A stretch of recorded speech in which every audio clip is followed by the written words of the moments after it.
guys, and welcome back to Figured Out by 25, a conversation about letting go of unmet expectations and accepting what is. Welcome back. It's your girl, Arin. And Jazmin, bienvenidos. Okay, come on, language, changing languages. All right. Speak a little habla. Speak a little speak. You speak a little speak. Speak a little habla. All right. That kind of threw me off. Well, today we're diving into one of our topics that we're going to have on this lovely podcast. And I think it's great to start when we're talking about expectations and pressures. I think it's important to talk about before we get into anything else about the importance and kind of like the journey of self-discovery. So the title of this episode is going to be "Who Am I?" question mark. All right. The journey that we have been on as adults, figuring out our lives, identity, childhood experiences, mental health, all of that, and kind of just how we are, where we are now, how we got here, and maybe a little bit about where we hope to be in the future. So that's what we're going to be focusing on today. So we're excited to dive right in. So I think, let's see, I think my first question would be, and it's going to be kind of like a really big question and it'll probably be really general, but how would you, Jazmin, describe your adulthood journey so far? I think it's interesting because it takes me back to having to reflect on my childhood. And so I know in our kind of like get to know you introduction, we kind of talked about our childhood a little bit there. Yeah. that I asked what was the question? Was your childhood dangerous or safe? Yeah, was it dangerous or safe? And so I kind of touched on the fact that it kind of started off very safe. I was sheltered as a kid. And then when I got to middle school, I think there was just a switch in my mom where decided that she needed to be exposed to more things, which I understood why she did it. But Yeah. she and I always agree to disagree on how she did it. So, thinking about that for a long time, I was always told the things that I had to do. You're going to be in these clubs, you're going to do this, you're not going to be sitting at home all summer, by yourself, you're going to be in some type of activity. So then when I graduated high school and I got to college, they were like, okay, you're an adult now. And I'm like, I'm sorry, what am I supposed to do with this? So whereas a lot of people took that newfound freedom and were like, hey, let's wild out. Right. I was not that type of person. Yeah. Copyright infringement.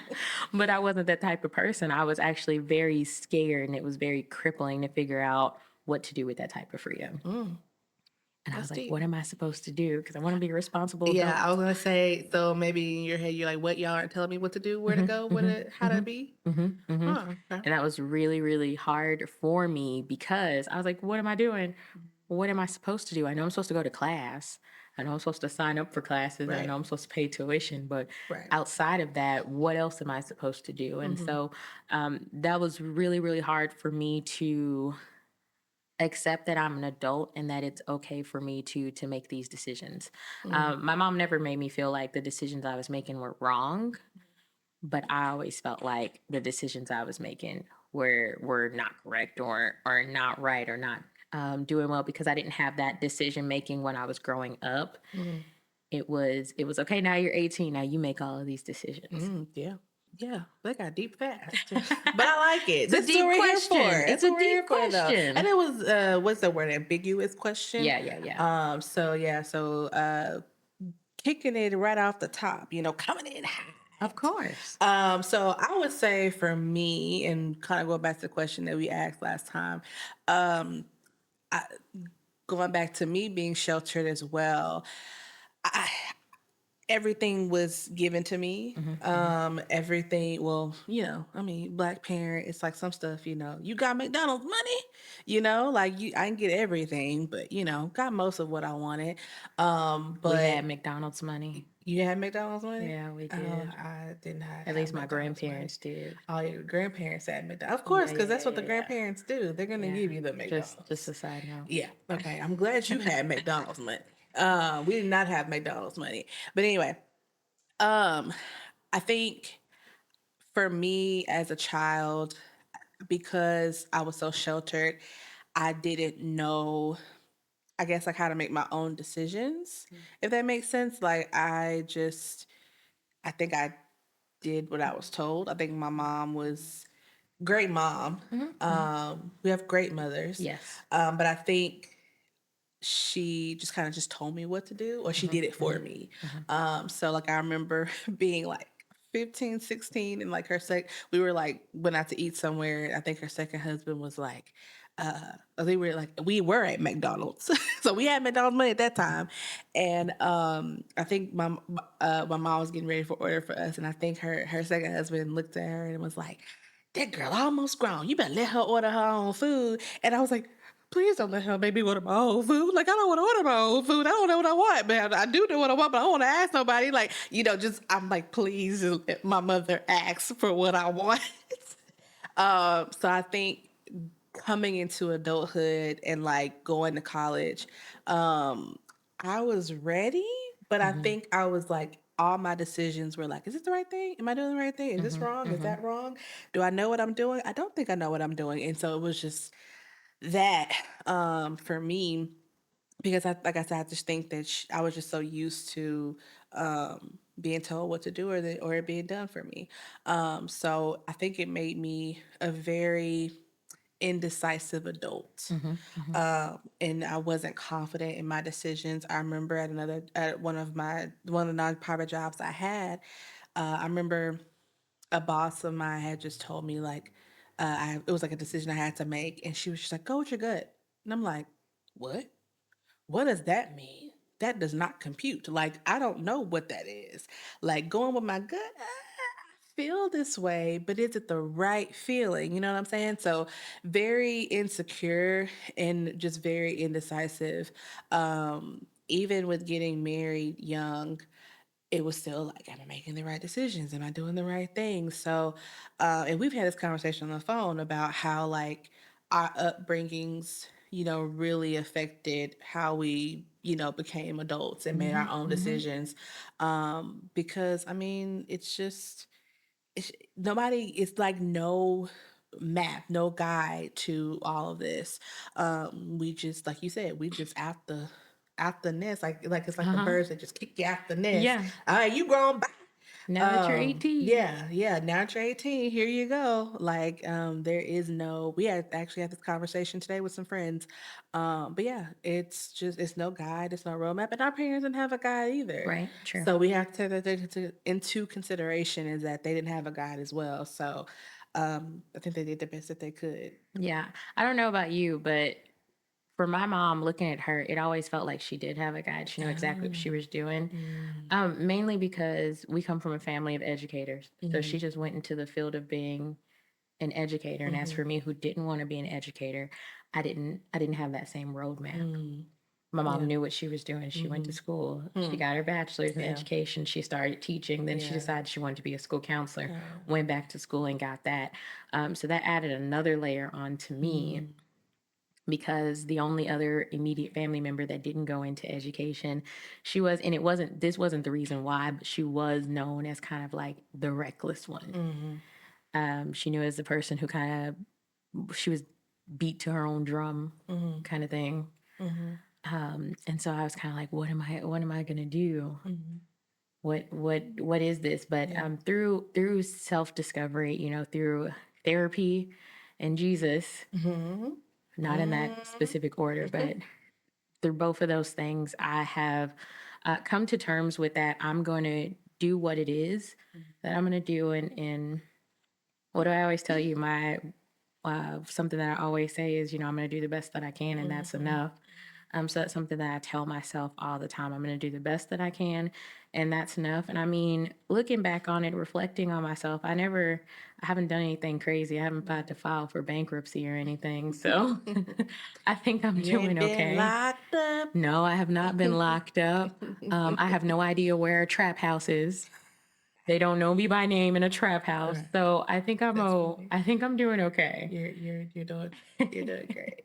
So that when you talk about your mom and how you felt your mom had a roadmap to Mhm. what to do. Like my mom was just strong and I got it woman. Mhm. And I was not that, like coming up as a kid, coming into puberty and all those things, and then like also coming into like, high school and everything. I was not a strong, I got this woman. Mhm. I Mhm. was like, I need help, please. So I almost was kind of like jealous of my mom Mhm. because she Mhm. had that, That quality. the independence, but she had to have it. Yeah, yeah, yeah. Again, like their childhoods were different. And so she was forced to be like, I got this. I Mhm. got it myself. I'll figure it out. Like bold. She had to be bold and courageous in that way. And I think she made a life for where we didn't have to be. And so I feel like I lack those qualities because I didn't have to have it. I didn't have to be courageous. I didn't have to be strong and bold. But then it was like, as I got older, she was like, be strong and bold. And I'm like, huh? Like, what? I don't know what to do. Like, Yeah, yeah, I yeah. never had to. Like, so I think, I think I realized just recently I've had to fail a lot, or Mhm. like in my sense, a failure. I feel like I had to fail a lot to get these qualities. Mhm. Mhm. Something that I feel like recently that I've been just praying to God about some things going on personally and professionally, and I'm like, God, what is going on? What is going on? Like, why am I struggling with this? Why am I acting like this? And one of the things that He's told me, I feel like through the Holy Spirit, was like, you lack resiliency. And I'm like, dang, God, you didn't have to tell me that like that, but but it's What my true. pastor says, if you can't say amen, say Yes, yeah, I ouch. say ouch. Yeah, so that was an ouchie moment. But yeah, he was like, confidence and resiliency. Like when things don't go your way, he was telling me, like when things don't go your way, you give up, Mhm. you Mhm. peace out, Mhm. and you need to develop resiliency, especially for where I have you going. And so, like I said, I think I had to learn from making mistakes, which I was very fearful of making mistakes as a child, as an adult. But I think I've been in situations where I've had to make mistakes to learn to be confident in myself. I can look stupid to gain some type of confidence, or I had to, like I said, fail to continue to grow into the person I need to be as an adult. So Mhm. Mhm. yeah, I have a question. go ahead. So Go I ahead. want us to, we've talked about our childhoods and Hmm. kind of like what are our beautiful, and I want to preface this by saying that both of our moms are beautiful They're very, people yeah. and we love our moms so much. I think sometimes we are in a space where we cannot acknowledge the things that our mothers taught us, Right. whether if like they're negative, we can acknowledge the positive things, but it's very hard to feel like you can acknowledge the kind of the constructive criticism you have for Hmm. your parents, Hmm. and also still say that you love Right. them. Right. And I love one of the things you guys are going to learn about me is that I love to watch shows that kind of help me think. So Yanla Van Zant, Fix My Life, that was my Yep. show, My beloved. That's all I know from my And Yama Van so Zant. and so, one of the things she would look the person in the eye, and depending on who it was, so if it was Mm, a woman, they'd say their father. I mean, if it was a man, they'd say their father. If it was a woman, they'd say their mother. And so they'd look the person in the eye and they'd say, "What'd your woman teach you about being? What'd your mother teach you about being a woman?" And I mm, took that and I wrote a journal, and I was like, "My mother taught me how to be a strong, independent woman mm, who, you know, didn't need anybody, but also at the same time, she taught me to be a strong, independent woman that didn't need anybody." mm, mm. And so I had to break down that barrier of, I need people. Right. Right. It's okay for me to be emotional. And I understand why my mom taught me that, because she was a single parent. So Mm, she had to pull herself up by the bootstraps and keep it moving. mm, But being able to acknowledge that some of the things that my mom taught me was not the best, or I had to mm, unlearn that, mm. doesn't mean I love her any less. Right. So I just Right. wanted to take a beat right here before we continue on with that conversation and acknowledge that we talk to our mamas every day. Right. We love our mothers. Our mothers did the best that they could, and they Yeah. are amazing Mhm. women. Yeah. But having these conversations and being transparent is being able to acknowledge the things that your mother taught you. Yeah. How did your mother teach you to be a woman? Shout out to Jan Van Zant for that one. Right. So is that your question to No, that me? wasn't my question. But I'm you did have a sorry. question. I did have a question. I was getting ready to get to the Okay, go question, ahead. but Go I ahead. just had to take a quick beat and say that. Got it. But we've talked about our childhood and we've talked about what we learned from our parents. So moving on to kind of that healing process, what are some things that you utilized? And healing is constant, Mhm. of course. But to get to where you are right now, to be in the space where you are right now, as the wife that you are, as the dog mommy as you are, what are some things that you did in order to be there? A lot of journaling. Yeah. A lot of journaling. A lot of I think in college, the first 3 years of college, I didn't have a job. Mm, So I did school. I was involved in church and campus activities, but I had a lot of downtime to reflect. I was learning a lot about God in college. I was making friends. And I think college was that time, especially being a new believer, where I was doing a lot of self reflection. And so, I mean, I probably journaled every day. And it was hard looking at myself. It was really hard because I always say, like, marriage is like a mirror. Like, when you're married to someone, you're going to constantly see, I guess, like, your flaws, and then you're also going to see like the good things about you, yeah. like, from being married. And it's a sanctifying relationship. Like, I always say a good marriage is supposed to be making you better. It's supposed to be Hmm. challenging you, making you different than what Good you were Lord, it before. challenges you. Yeah. But I think also, that's what a relationship with God is. Like, God is always showing you how He wants to work in you, how He wants to change you. And so it's humbling to have to look at yourself. And so there's a lot of journaling, a lot of questioning, like, God, why am I like this?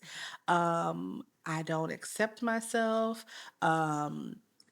Just because I just felt like I said, with being that insecure kid, that unconfident, not as strong as my mother, person, I just felt like a pure weakling. And I was just like, how am I gonna live life? Like, I'm not, like, I don't feel like I'm bold enough to even live life. Like, I just don't feel ready for this. And so I'm just like, how am I gonna keep living? How am I gonna keep being here? And so it was a lot of journaling. It was a lot also of, like, bombarding my friends and, like, older people that were in my life as, like, mentors and people of influence. And, excuse me, just being like, why am I this way? Like, you know, do you struggle with this too? Like, is it Yeah. just Yeah. me? Um, so talking to a lot of people about my challenges, Hmm. and like I said, bombarding them with all of my woes. And I've had some really supportive people. But I think it was those times of, like, journaling and praying, um, really. And also, I think another part, which is why we're doing this podcast, Right.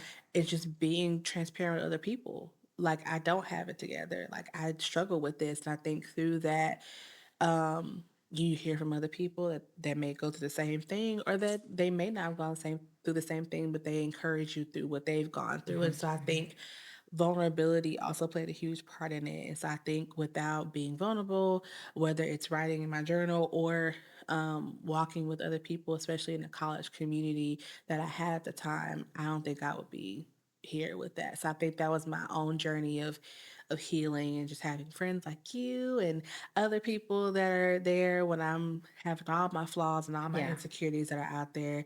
Y'all just listening and just encouraging me and reminding me of who I am. Because, like you said earlier, it's a journey. It's not Hmm. gonna be, Hmm. it's not gonna be okay. You got it at this age or Yeah. at Yeah. this Yeah. time. Like, it's gonna be a constant journey. So. Right. Yeah. I definitely agree. Mine was a little more, um, I guess I would say traditional. It didn't involve a lot of people. Mhm. I didn't have that. that community, it was legit Jesus in therapy. Mm, mm, So I went from having, I think, probably a therapy session every week to like every 2 weeks to just like once a month. mm, And so that's really how I was able to kind of measure that growth, mhm, and me being able, because I've always grown up in church, that mhm, was always an important part of my household's life. But it was just something I did mhm. versus me making an active decision to cultivate that Yeah. relationship with God for Mhm, myself. mhm, And so me being able to go through all the trials and the tribulations mhm, and the sadness and the loneliness and the self isolation, and then just being like, God, I trust you. mhm, I don't mhm. have nothing else. I don't have a choice but to trust you. Yeah, I think that's really helped me on with my journey. yeah. And I really appreciate that. But once again, I keep saying it. I want us to keep saying it because I think that's very important, that it's constant. Yeah. We have not reached all that we're going Right, to be. right, We're consistently growing and consistently moving. That's just what we did to get to where we are right now. right. But this is not the end all Yeah, be all. This is not the, what do they call it? The final stage, and yeah, yeah. I don't know. I was gonna say. I not the was gonna say final something else. That's countdown. the No, final no. countdown. What, like the big I'm gonna, boss? I'm gonna get You know, the all the gamer copyright one? infringement. Copyright infringement. We do not own the rights Okay. to any So of these any things songs you that we say. sing, I forgot to do my shiny forehead in me. Dang it. Dang it. It's okay that you forgot to do that. I'm okay with that. Dang it. We got off topic. See, this is gonna always gonna Yes, we happen. definitely squirrel, like Yeah. squirrel, and then we Squirrel. come back to it. So we've talked But then about we our got it. childhood. We've talked about kind of the growth to Oh, I now. got it. Okay. I think another thing, and you might say the same thing for you Okay. as well. I think another thing that really um, kind of got me to where I was is Hmm. going back to like what I said about sanctification, is marriage. I think being married young, we had my husband and I, we had to mature. So it was like, we out here. We're adults now. We got bills together. We got bills. And so, we got to figure out this money together, and we got to get a job. And do we have kids now? Do we have kids later? All of that. So, marriage really matures you. Um, you're growing with someone else, you're dealing with their flaws, they're dealing with your flaws.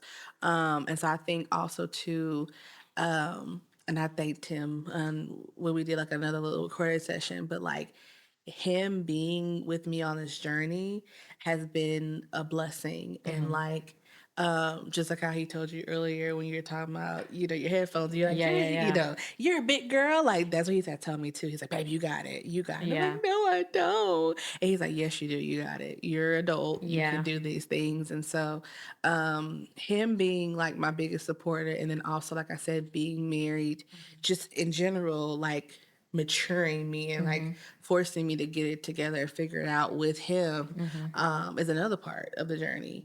I don't think I would be as mature as I am without like being a wife and like learning how to be on this journey and providing, making a living and a way of life with someone else. Yeah. But So that's really where you and I differ, because I didn't get married well, I didn't get married in college. I'm not right. saying that it's a bad thing. But I think I was saying earlier that I think you can agree with the fact that it challenges you and it does It mature you. definitely does challenges you and mature you, but the thing is, I didn't have Yeah. my husband when I was doing Mm, that right. same work. Right. The work that I do now Hmm. as a married woman and being 27 is different than what I did back Yeah. then.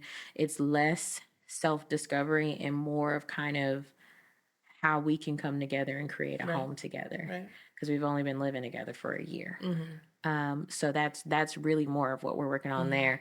And I'm not gonna say too much more because that's another episode for another It day. is another episode for another day. Okay, so my last question as we wrap up Hmm. for today is gonna come out very. I'm gonna say it, but then Okay. maybe I'll have to kind of take my Retract. words back Okay. and figure out how to ask it. I think my last question just involves talking to your younger self. Mhm. So, what would you tell your younger self about the journey of self discovery as an adult, if that makes sense? This question is always it's always hard for me Mm-hmm. because if my younger self hadn't gone through all of those things with all of those emotions, I wouldn't be the person that's here today. Mm-hmm. So being able to tell them something could Mm-hmm. possibly alter that. Maybe Oh, I'm thinking too much into it. that's deep. Maybe I'm thinking too much into it, So, you want to keep things the same. I would keep things the same. I wouldn't Mm-hmm. say anything to him for the Mm-hmm. simple fact that I don't want to alter anything. When we talk about the marriage episode, I'll talk about my first serious relationship and how that impacted me Mm-hmm. and the wife that I am today. Yeah. But also how I wouldn't change it. Mm. Okay. I think I would tell my younger self that it's okay Hmm. to not have it figured out, Hmm. because the whole sole purpose of this podcast is a lot of the topics that we're going to talk about. I struggle with, having that expectation about 20, to have these things by 25. And I know we kind of differ in that, but I put pressure on myself to be here and there by a certain age. Hmm. And I think that I think I wasted my Mm. 20s, honestly, Yeah. being so concerned that that wasn't happening for me. Like, why isn't this happening? I should be in this career by now, or me and my husband should have kids by now, or, is this a mistake? Like, or, should I go back in time? Like, get the DeLorean, so I could go back in time, to figure all this stuff Yeah. out. But like the part where I say like accepting what is, that's a journey that I'm still constantly on. Hmm. So I think I would tell my younger self, like, it's okay that you don't have it figured out. And it's Yeah. not a mistake. Your life is going in the direction that it needs to go into for a reason and a bigger purpose than what you could ever imagine. Hmm. So I think, and I would definitely tell that to people that are watching now, like, Hmm. and especially I think about younger girls, right? Um, if there are young girls listening, like, it's okay that life has not been figured out. Is Yeah. You're not gonna get it figured out by a certain age. You may be blessed to have like your six-figure job by 25, and that's great. Hmm. Hallelujah. Thank you, Jesus. Good for you. You blessed.